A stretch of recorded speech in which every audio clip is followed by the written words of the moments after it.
ప్రభు అంటున్నాడు, మీ జీవిత ప్రయాణంలో ఏ ఆశతో ప్రయాణం చేస్తున్నారో, ఏ కోరికతో ప్రయాణం చేస్తున్నారో, ఏది పొందుకోవాలని ప్రయాణం చేస్తున్నారో, ఏది పొందుకోవాలని ప్రయాసపడుతున్నారో అది మీకు దొరికేటట్లుగా ప్రార్థన చేయండి అంటాడు. ఈరోజు మనందరం కూడా ప్రయాణం చేస్తున్నాం, ఏదో ఒక ఆశతో ప్రార్థన చేస్తున్నాం, ఏదో కోరికతో ప్రార్థన చేస్తున్నాం.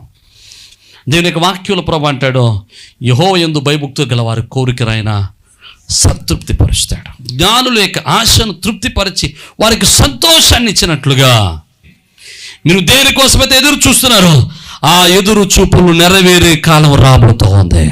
మీరు దేనికోసమైతే ఆశపడుతున్నారో, దేని కొరకు ఎదురు చూస్తున్నారో ఆ ఎదురు చూపులు ఫలించే దినము రాబోతూ ఉంది. మీ కష్టాలు తీరే కాలం రాబోతుంది, మీ శ్రమలు తీరే కాలం రాబోతుంది, మీ దుఃఖం సంతోషం కాబోయే రోజు వస్తుంది.